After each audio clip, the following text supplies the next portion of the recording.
This is the RayBan R1. It's a product that, as an optimistic tech enthusiast, I wanted to love.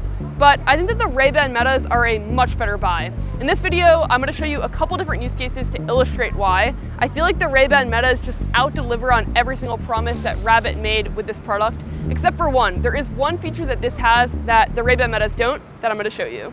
The RayBan R1 is about the size of a Post-it note. It is a 2.8-inch display on the front and a scroll wheel to the side of that, which is the main interaction point to navigate the operating system. And then above that is a 360-degree camera, so it manually rotates to shoot either front-facing photos or back-facing photos. And on the back, there's a speaker, which is possibly the worst positioning that they could have possibly picked. And not only emits the audio to everyone around you, but it's also just easily covered when you're holding it. I'm not sure why they picked to do that. They did put the side button in a good spot though. It feels very ergonomical, and that's a button that you hold down to ask this questions. And I'm a really big fan of the overall design aesthetic. It's so bright and punchy. It feels like a tech toy that I would have picked up when I was a little kid. That said, it doesn't work a lot of the time. Where are we right now? Where are we right now? Take two. We are currently near the William Tecumseh Sherman Monument in New York, 10023, USA. We're in Central Park, but that's close. How many trees are there in Central Park? I would love if there was a way to know when it's waiting to give you an answer versus it didn't understand the question, so I'm gonna try this again and we'll see.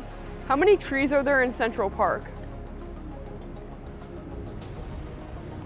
It is connected. Let me try this again. So far that's 2 attempts, no answer. How many trees are there in Central Park? That's kind of nuts. I'm gonna restart the device and see if that helps.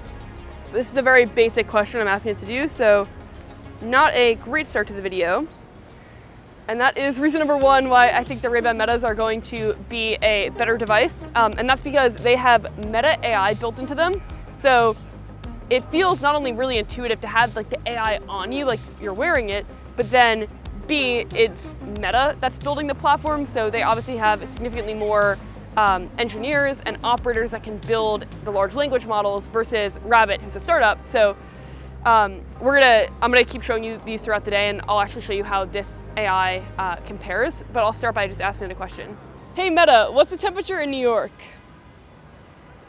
In New York City, it is currently partly cloudy and 65 degrees Fahrenheit.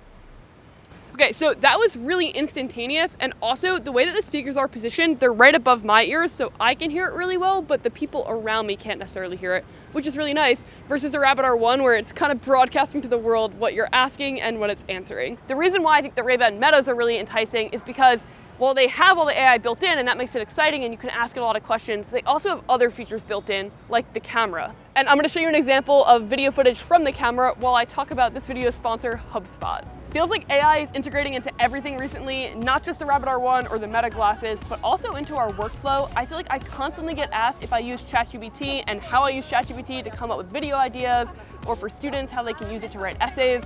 And I think that the quality of ChatGPT and how helpful it is in your life is directly correlated to what prompts you put into ChatGPT.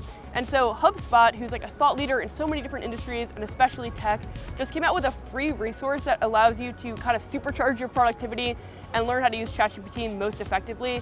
In this resource guide, they have tutorials and how-tos, plus industry news. But then I think the most exciting part of this resource is the 100 free prompts that they give you to best get answers from ChatGPT. For large language models, the framing of your question directly relates to how good of an answer you get. And so it's amazing that there's 100 free ones. I'd highly recommend checking out the resource for that reason, or for any of the industry news and tutorials. I'll link it in the description below. Hubspot, thank you so much for working with me. You're honestly a dream sponsor. I admire so many of the different things that HubSpot does and all the different ways that they lead the industry forward. This just rebooted, so I'm gonna try asking it another question and see if that works. What's the weather in New York right now? Checking now. Okay, so The weather in New York on May 6th is cloudy, with a high temperature of 71 degrees Fahrenheit and a low temperature of 59 degrees Fahrenheit. There is a slight chance of a rain shower. Okay, so just to give a little context of how many steps it took to get to this, I had to disconnect from the Wi-Fi, reconnect from the Wi-Fi, restart the device, disconnect from the Wi-Fi, and reconnect. So that's the behind the scenes process. I know in the Humane video, some people wanted to know like how long it actually took to answer questions. The Humane is the other main AI wearable.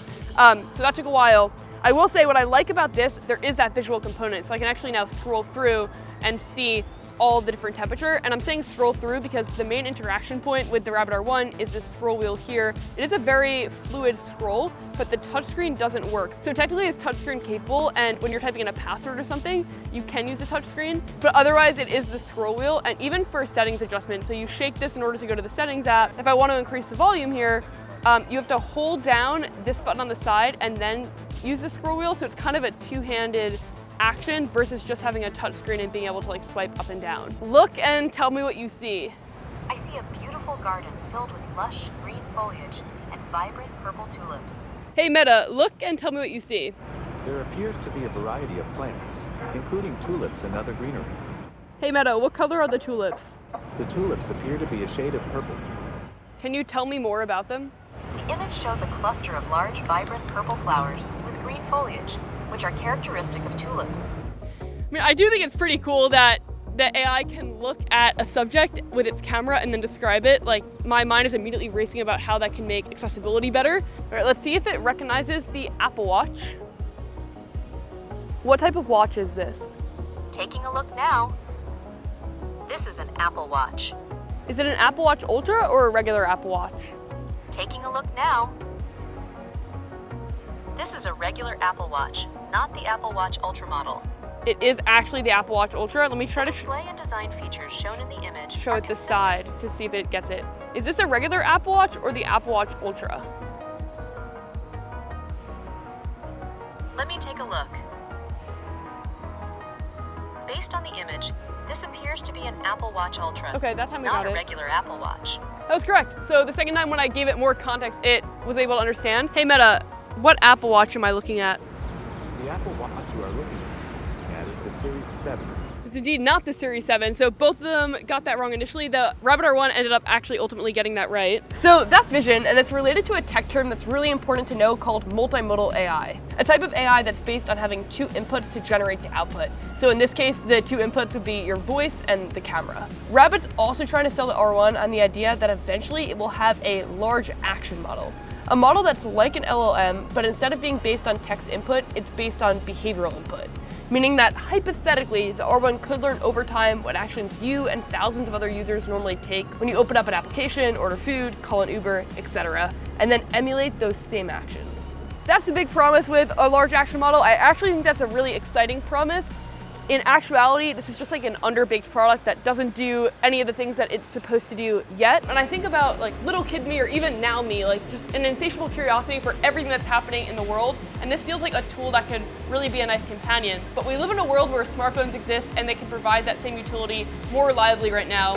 And honestly, the RayBan Metas, I think, provide that same AI utility of having it on your face, but then it adds additional things like having a speaker and a camera and also sunglasses all built into one, that it just feels like a better product with a higher ROI that works more consistently. So I would say if you're interested in the RayBan R1, you actually may be interested in the RayBan Metas. And if you want to learn more about it, I made a full review of that, and you can click right here if you want to check it out. Thank you so much for hanging out with me and exploring technology, and I will hopefully see you in the next video. Bye.